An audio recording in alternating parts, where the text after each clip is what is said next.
You know, there's really no easy path in life, is there? Every single choice we make, even the choice to do absolutely nothing, comes with its own unique flavor of struggle. So today we're going to dig into a pretty radical idea. What if the secret to a better, easier life isn't about avoiding hardship, but about choosing a better one? Seriously, just think about that for a second. This one question could completely reframe how you look at your goals. We're all taught to find the path of least resistance, right? But what if that's actually the trap? What if the real secret is picking a struggle that actually serves you, a pain that leads to progress? Oh man, we have all been there. You wake up, you've got that fire in your gut. Today's the day. You're going to start that business, you're going to hit the gym, you're going to learn that new skill. The motivation is real. But then, 10 a.m. rolls around and life has already pulled you in a million different directions. And that spark, it feels like a lifetime ago. And this right here is the paradox. We get so focused on the immediate sharp pain of taking action, the effort it takes to get wealthy or the discipline to get fit. But we totally ignore the other kind of pain, that chronic, dull ache of doing nothing. The constant stress of being broke. That's hard. The limitations of being out of shape. That's hard too. Just think about it. Forcing yourself to wake up at 5 a.m. to work on your dream? Yeah, that's hard. But what's the alternative? Living with that slow, creeping regret at the end of another year when you're in the exact same spot. That's a totally different kind of hard, isn't it? The point is, you can't escape it. You only get to choose its flavor. And that's the fundamental truth. Hardship is not optional. Your only real power is in the choice. And once you get that, everything starts to change. So how do we start making that choice on purpose? Okay, let's break down the principles.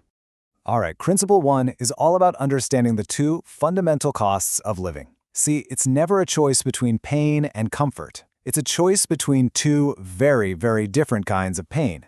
Just look at this contrast right here. The pain of discipline, doing that workout, having that tough conversation, it's like lifting a heavy weight.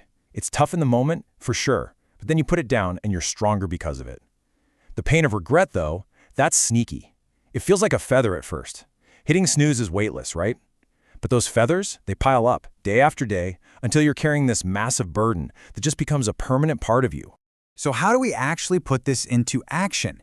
You start demanding the right kind of pain. You reframe the struggle. It's not something you have to endure. It's a transaction for a future reward. You look at your day and you say, okay, give me the discomfort of growth because I'm choosing the reward that comes on the other side of it. So it's not enough to just choose your hardship. The next level up is to become an alchemist with it.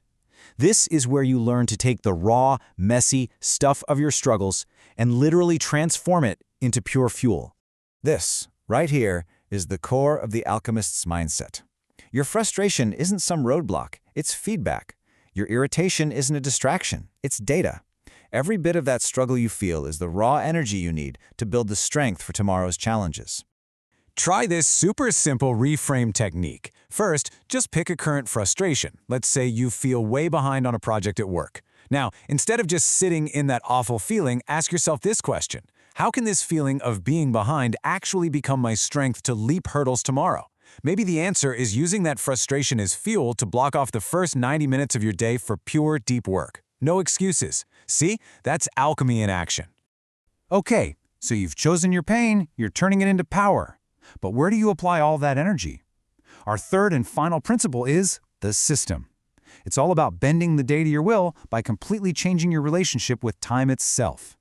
Let's just challenge a basic assumption we all have, the 24-hour day. Honestly, it's an artifact from a pre-internet agricultural world. It's an outdated operating system for our modern lives. The time bender's method just shatters it. You stop seeing one long, endless day where it's so easy to procrastinate.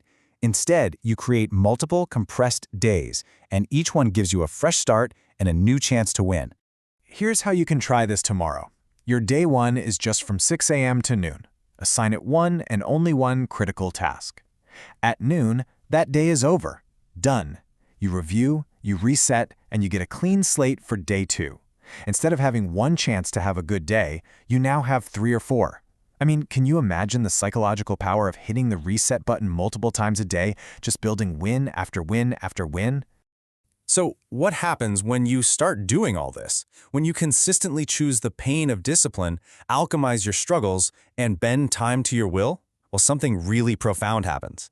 The path of your life actually starts to split, creating two totally different futures, all based on these little daily choices. This is the anthem of regret, isn't it? It's a mindset that is completely locked on the gap between where you are and where you wish you were. It's a heavy, stuck feeling, defined entirely by what's missing. But this is the voice of progress. It still sees the destination up ahead, but it's grounded in gratitude for how far you've already come. It trades that impossible standard of perfection for the sustainable power of momentum. This mindset isn't just a reward, it's the engine that keeps you going.